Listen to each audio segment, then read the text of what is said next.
What is going on, everyone? My name is Andy. Welcome back to another FPL video. In this one, it's team selection time for game week 28. So I'm going to go through how I did in game week 27. We'll review that Bruno Fernandes to Kevin De Bruyne transfer. I know a lot of people had stuff to say about that at the weekend, so I'm sure we'll go through that again. I look forward to reading the comments later on, and then we'll look forward to game week 28. So transfer, captaincy, and all that usual good stuff. If you do enjoy it, please do give it a like. Keep supporting the channel. It's much appreciated. Hit subscribe if you're enjoying it. We're very close to 150k now, and let's quickly talk about OneFootball. The absolute legends at OneFootball back sponsoring the team selection video once again. If you haven't already tried it out, please do. It helps support the channel. Completely free to do as well. Link in the description below. That'll take you straight through to the Android or the iOS store, depending on what device you have. And you got all your lineup news, your team news, articles from all around the world as well. It's not just Premier League, but obviously that is important from FPL. And if you want to see how accurate it is, let me just show you on my phone if it will focus. Look who the best player from last night's game was.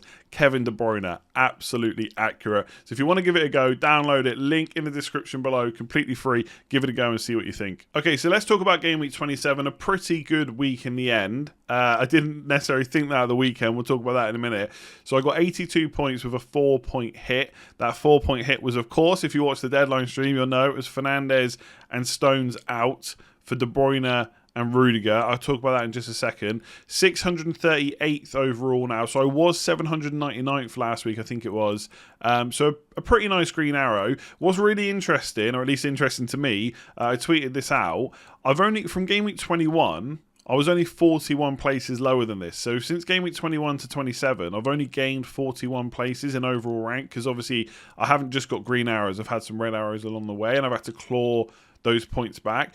But I've closed the gap by 54 points to first place. So I think I was 149 points behind first place in game week 21. Now I'm 95 points behind. Now that gap is going to be extremely difficult to close, but I've still got a free hit. There's still double game weeks to manage. The people at the top, maybe they'll feel the pressure and start making crazy decisions. Who knows? The dream is still alive. I don't think I can win it from here, but you never know, right? Might as well try and give myself a chance, take a few calculated risks along the way. Not every single week, but when there's a move to be made like this week, then I will. And I talked about it a lot last week. All I did was talk about Bruno Fernandes and De Bruyne. Let's be honest, right? People can complain that I made the transfer late, but all I did last week was talk about it. I think De Bruyne was in the watch list. I talked about it there, talked about it in team selection, etc., etc., right? People knew my thoughts on it. And in the end, it just came down to the fact that this was probably going to be the last time I could do something a little bit different in a double game week, because there are going to be a couple more, probably, maybe even more than a couple. But when Spurs double, most people will captain Kane. When Everton and Villa double, I expect most people will captain Calvert-Lewin, maybe Grealish, maybe Richarlison. But this week felt like a little bit different. I knew people weren't going to bring De Bruyne in, and in the end, that's what tipped it, right? I was very close to not doing it because I knew Fernandes could possibly punish me, and he did it within a minute, getting that penalty. In terms of the actual move itself, I'm not up by more than a couple of points, because I brought in Rudiger, who didn't play. Really frustrating, because that's the only game he's missed in the league since Tuchel came in. And they got a clean sheet against Everton. So the other annoying thing is I moved Wan-Bissaka and Davern. I swapped them on my bench. So originally I had Wan-Bissaka second, and on the deadline stream I swapped him with Davern. So Davern came on for 1 point, which I think is what Stones got. But look, Stones is a rotation risk now. That's one of the reasons I got rid of him. If you've got him, then it's absolutely fine to play him against Fulham, because I'm sure he'll play. But long term, you don't want him missing Premier League games every other week. So that's one of the reasons I got rid of him. So Rudiger came in, nothing. So I took the 4-point hit. Obviously, Fernandes got 10 points, so that's 14 points. But De Bruyne got 16, so that's a gain of 2 points, right? Small margins, but the bigger kicker for me was captaincy, because had I not done that move, I would have captained Gundogan, I would have had Fernandes, but this way round, I think I've gained an extra 12 points from the captaincy as well, unless I've done my maths wrong. Like, I would have captained Gundogan if I kept Fernandes, that's 30 points. I made the move, I've got 42 points, right? So I think I'm up by 12 if I've done the maths right. So 12 plus the 2 from the transfer, 14 points. That's not to be sniffed at in a single game, right? In the end, it It was a good move, ahead of the curve. I've now seen all those people that said De Bruyne can't score from open play and now considering getting him in. And now it's time to look for the next move that might be a little bit different. Elsewhere, really quickly, like Cancelo, I think is also a problem. Like I think he's going to continue to be rotated, and like Stones, he's going to miss games. I'm not really concerned that Man City have conceded goals, because like it's not like they're going to go the rest of the season keeping clean sheets, but I think there's probably better options to come. Martinez, absolutely legend. Defence was awful. Harry Kane, basically, he outscored his double game week 26 score in 51 minutes, right? So a little bit frustrating that he did that when I triple captained in the week before, but at the same time, I think it just shows that it was probably the right decision in that previous game week, and he was a little bit unfortunate not to score more against Burnley and Fulham. So overall, really nice week. Very happy with De Bruyne. I will not pretend that I wasn't a little bit worried. I didn't 100% know if he would start, and then once he started, I just had to hope that he could outscore De Bruyne and Gundogan, and he did that. So really good move in the end. But let's talk about next week, because it's looking a bit more difficult, I think. So my biggest decisions right now is what to do for game week 29. I've got 8 players, which I won't go into too much because I've talked about it last week and that hasn't changed. But as it stands, I have 8 players that are going to play in game week 29. One of them is Davern. Hopefully he holds his place. I mean, right now, if I can make that transfer again, I'd absolutely go for Veltman, because Lamptey's probably out for the rest of the season now. So Veltman looks like the best pick. You get someone for 4.3 million, nailed on. I don't see anyone displacing him, but hopefully Dan Burn can keep his place for 2 more weeks. Martinez in goal. I mean, Newcastle away right now looks like an absolute guaranteed clean sheet. Doesn't always happen like that, but they've got Joelinton up front, right? Almiron, St. Maximin, and Wilson all injured, no good, right? That's a clean sheet. If it's not, fair enough, but on paper it looks like a guaranteed one. I think Cancelo's frustrating. I think City defence was very frustrating in this double game week because Diaz conceded twice. The other 2 didn't play twice. But the good news, I think, for Stones and Cancelo owners is they're probably quite likely to play against Fulham, and as well as Fulham have done recently, like winning against Liverpool, not conceding too many goals, I would still see this as a good chance at a clean sheet for Cancelo, so I'm definitely playing him. I do have longer term plans to potentially get rid of him, which I'll talk about at the end when I do the tinkering, but right now I'm definitely holding. And I think I'm playing Dan Burn. I'm a little bit torn over what to do with my bench, because Wan-Bissaka has West Ham at home, and my initial thoughts was to play him ahead of one of these 3, but I also have Antonio. So who am I backing? Man United defence or Mikel Antonio? I'm not sure it's going to be the defence, but I might change that. And Rudiger, I'm hoping that was just a rest or a rotation or whatever it might be, and I'm hoping he continues to start most games. Like he, Mount and Werner have all started the majority of games under Tuchel since he came in, and Azpilicueta is the only player, like I said earlier, that's played all of them. So Dallas is also on my bench against Chelsea. That's an easy decision. It's just, do I play Wan-Bissaka ahead of any of these? Just really quickly on Rudiger, obviously he does now become a little bit of a rotation worry. I think one of my plans going forward is to get a second Chelsea defender, whether that's the goalkeeper, whether it's Alonso, whether it's Azpilicueta. I'm not sure yet, but that is something I want to do, because if that, it's almost like I don't want to get into another City situation where I'm just hoping that one of them plays and that I get a clean sheet. But I'm just hoping that it was just one game. Like if he's going to play 7 in every 8, then I'm kind of okay with that for the rest of the season. I know once Thiago Silva gets back, as some Chelsea fans pointed out to me on Twitter, that muddies the water a little bit more. Then you've got Christensen, who's been really good, Rudiger, Zuma, who even played the other day, Azpilicueta and Thiago Silva. And if you think that Thiago Silva's going to play every game and so is Azpilicueta, there only leaves one space for 3 other centre-backs. So it is a little bit of a worry, but I do think long-term that's where I'll go. It's just, do I want to play him against Leeds? I always feel like Leeds can score against anyone. I know they didn't against West Ham, but I'm still sat here wondering how the hell that didn't happen. So I'm not sure. Rudiger in for Wan-Bissaka could be a change that I make, but that's the only real thing I'm considering right now. I think I'm going to play Dan Burn.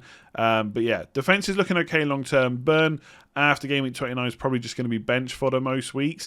And I do think for kind of game weeks 30 and 31, defensive transfers is probably where I'm going to look, because although I don't like making them too often, I think there are some good fixture swings, and as we'll come on to in a minute, most of my attack I'm looking to hold for a few more weeks. So midfield is fairly straightforward apart from Mo Salah, who I'll talk about in just a minute, right?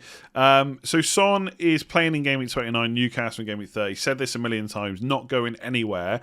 I do have a few concerns that over the last few weeks he's turned into more of the creator. And we shouldn't necessarily worry about that. Like, if he's getting plenty of assists, then great. But it is Gareth Bale that's taking way more shots, right? They now have another outlet in that front three that can score goals, where it's not just left to Kane and Son. So that's something to watch out for. But I wouldn't put him down as someone who's just never going to score again. But I don't think that Arsenal game is necessarily one to attack. I think Arsenal will be quite not cagey, but I think they'll be quite tight, quite good defensively. And I do think there's going to be a lack of goals in that game. So I'm not looking to captain either him or Kane, to be honest. But I'm happy enough to keep him. With Gundogan and De Bruyne, I think they're staying for the foreseeable. Like Gundogan, we keep hearing things about him playing deeper when De Bruyne is in the team. And look, at times, yeah, he did drop deep last night, and maybe deeper than previous games. But Man City didn't have a lot of the ball at times, right? I think once they got into the game more, especially like end of the first half and mostly in the second half, they were fine. But for periods of that first half, Southampton played extremely well, very aggressive. And they did have a lot of the ball, so there was more tracking back to do. So I'm not really worried about Gundogan's positioning at all. He keeps arriving in the box. He gets into really good positions. He's a very intelligent player, and he was in the right place at the right time again last night. And maybe a bit fortunate for I think it was the ball or the shot from Mahrez that came back off the post. But yeah, I think he's great value, right? And one of the things I said about the captaincy is I do think De Bruyne is a better captaincy on any given match. It's not that I think Gundogan's bad, I just think De Bruyne is better. When it comes to captaincy, I'm not worried about value. I want the best player in, no matter what they cost.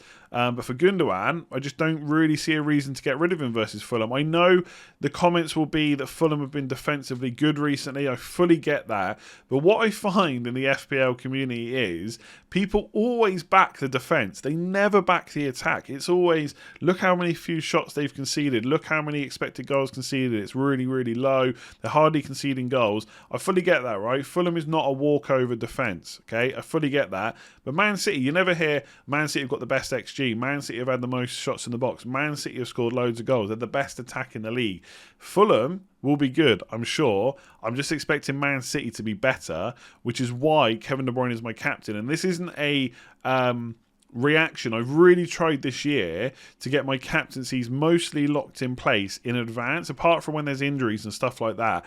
You're not then drawn into form and which player has just scored. Like, I've seen conversations now from people, like I said, I think I said it at the start of the video, De Bruyne can't score from open play. Now he scored from open play, everyone's happy to bring him in. He hasn't just suddenly remembered how to finish, just sometimes you get bad luck, that's all. And sometimes you get right place, right time. Like, he nearly fluffed the first goal last night. Anyway, the second goal was much better taken. So yeah, I think I'm fine with captaining him against Fulham. The only other consideration for me this week is Salah. Right now as it stands, and this was set before last night's matches, De Bruyne is my captain and Salah is my vice captain. I just think the fact that he's now scored in the Champions League probably will get people looking at him again. I've already seen that, right? I saw people that were talking about selling him now talking about captaining him, which is absolutely crazy.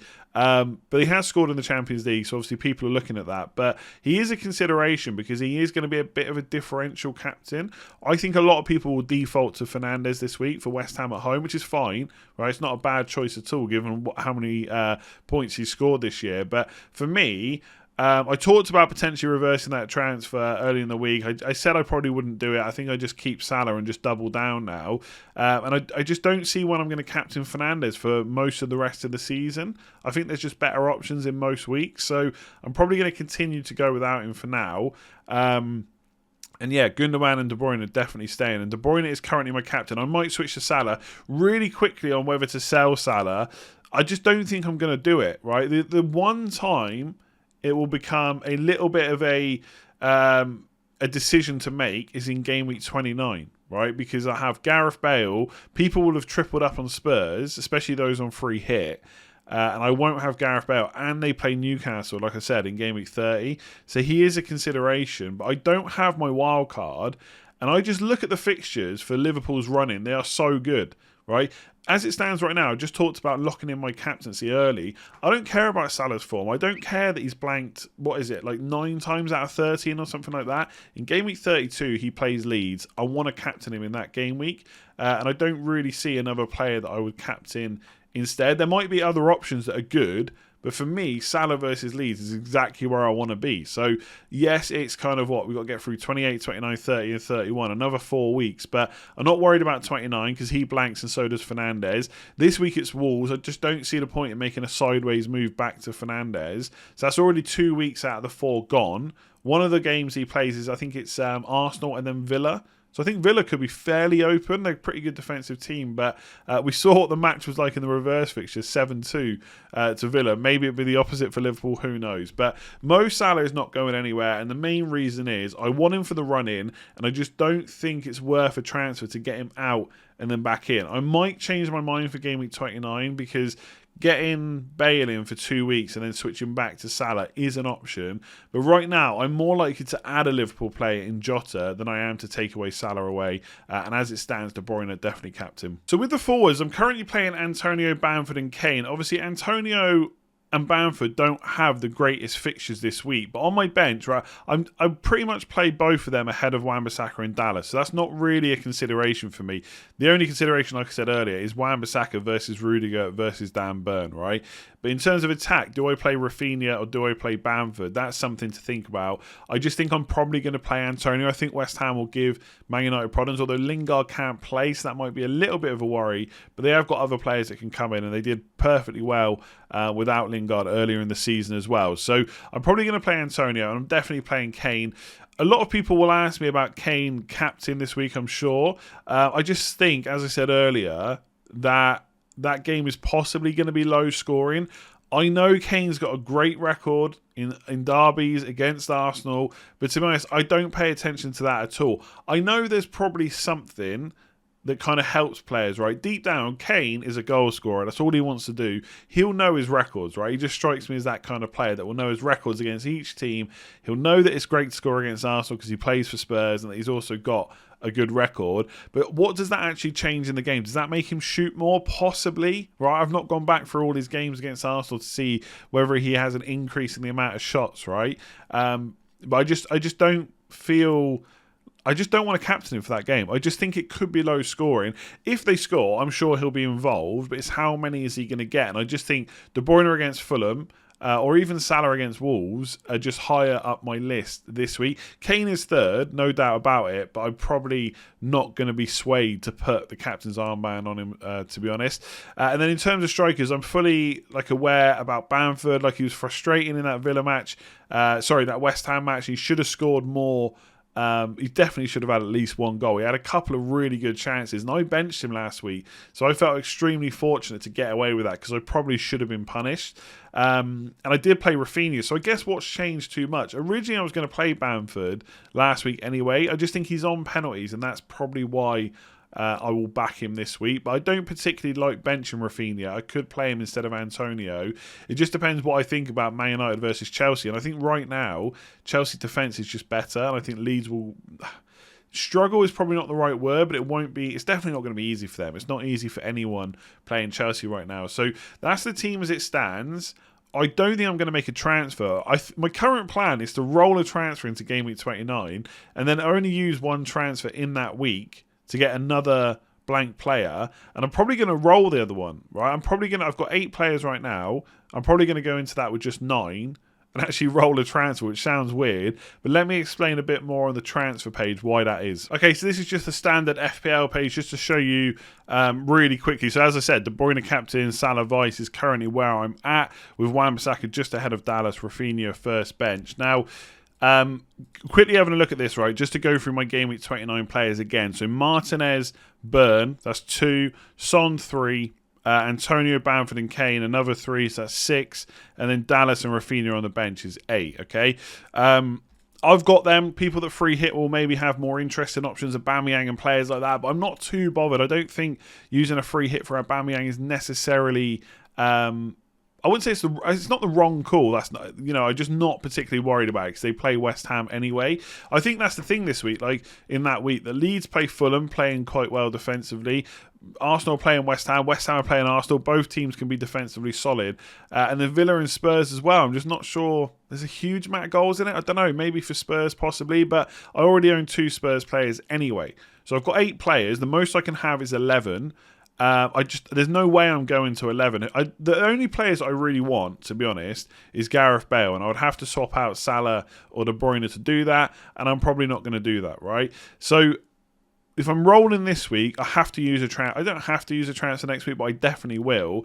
And I think it's going to be for a West Ham defender. Now, I'll be honest with you, right? This is not, before I have Arsenal fans at me again, this isn't because I think Arsenal is an easy fixture, but I think a West Ham defender long term is not a bad option. So let me just show you on Cresswell. So these are the fixtures for the end of, for the rest of the season. So Wolves away, right? Oh, let me just put that back. Wolves away. It's this screen I need to be scrolling on. I think is a fair good shout, or a fairly good shout for a clean sheet. Leicester at home, debatable. Newcastle is good. Chelsea difficult. Then Burnley, Everton, Brighton, West Brom, Southampton. All pretty good. West Ham are probably not going to be a team on the beach by that point, because European spot definitely up for grabs. Top 4 even if they carry on the way they are. I don't think that's likely to happen, but they're in a race. Why not, right? So I think long term a West Ham defender is good. So basically I'll be gambling on the fact that I've got no Arsenal attackers. I would just be hoping for a clean sheet. I don't necessarily think it's massively likely, but I think there's a good calculated gamble on that happening, plus it's a good long-term hold. Now, I don't think I'm going to get Cresswell, even though I probably should have got Cresswell a long time ago. I think Dawson for 4.5 million just looks like great value. Genuine goal threat. 3 goals already this year, 2 last year, 2 the year before, 4 and 4. This guy does score goals, and he is a threat from set pieces, especially when you've got the likes of Cresswell swinging them in. So I probably would go for him now ahead of Sofal. I know Sofal's got a bit of an attacking threat from open play as well, but Dawson from corners looks pretty good to me. So if I could afford it, I'd go Cresswell. Now, the reason I probably won't is because of future moves. So I actually think in Game Week 29, Cancelo out is going to be my move. Because if I look at the fixtures to come, first of all, let's just say I don't know when he's going to play. As it stands, I still think he'll start the majority of games, but he's going to get rotated, as we've seen. So Leicester away, who's going to be back then? Will Maddison, will Barnes be back? Who knows? Leeds will go for it, so that's not necessarily a guaranteed clean sheet. Villa might be okay. Then it's a blank. I'm free hitting anyway, probably. Palace is a good fixture. Chelsea difficult. So if we look at these as a whole, right? 1, 2, 3, 4, 5, 6, 7. He doesn't play twice. That's only 5 fixtures. And look, I'm not worried about Man City defence. I still think it's excellent. We shouldn't panic that they've just conceded a few goals.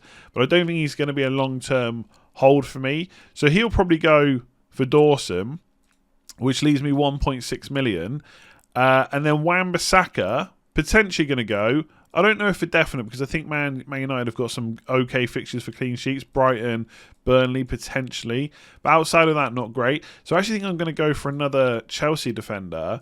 Now, Alonso is the one I really want, because when he plays, he is brilliant. He's so attacking. And I actually think with less starts than Azpilicueta, he could possibly outscore him with his attacking threat. But Azpilicueta looks to be nailed.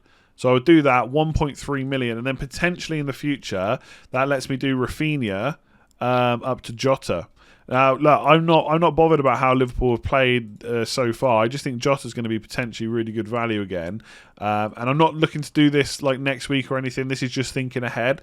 Villa, Leeds, Newcastle, Southampton, West Brom, Burnley, Palace. That is too good to turn down. And I'm fully aware that with 2 Chelsea defenders and Jota, I potentially have some rotation risks. But they are excellent value if they play. I've only got 0.1 million spare with this. I've already thought about how, because I don't really have too many transfers to make as it stands. I could downgrade Burn to a 3.9 after the blank. I could downgrade one of my attackers, so Antonio or Bamford, if I wanted to play 3-5-2. There's options there to get the money if I don't have enough funds, because right now obviously you can see it's 0.1 million. That might not last very long, but these are players I'm targeting. Dawson for the blank, I think, just because I'll have 2 free transfers.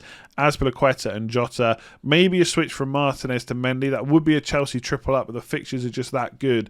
I don't think it's a bad call. The only thing to say, because I was going to do this section quick and it hasn't been that quick, obviously all this is all well and good, but there are still fixtures for Aston Villa and Everton to rearrange, and I only have Martinez. I could really do with that being rearranged quickly, so I can just get it over and done with and get rid of those players, because I don't want Villa for the run. I just think their fixture run is too difficult. So that's what my future plans are. That is why I'm looking at Dawson and not at Cresswell, just because if I go Cresswell, I think it will harm my long-term moves. And I just think Azpilicueta and Dawson is probably better than Cresswell plus another 4.5, and I wouldn't be able to get a Chelsea defender in. So let me know what you think about those players, and how many players are you going for Game Week 29? For me, it's probably going to be 9, and that is it. There we go, that's it for this one today. Let me know what you think about all my transfers, players and stuff like that. Am I missing a trick? Are there any other players that I should be looking to bring in? What about De Bruyne captaincy? Has your opinion changed on that? Let me know in the comments below. Please do give it a like if you enjoy it. Hit subscribe if you're new around here as well.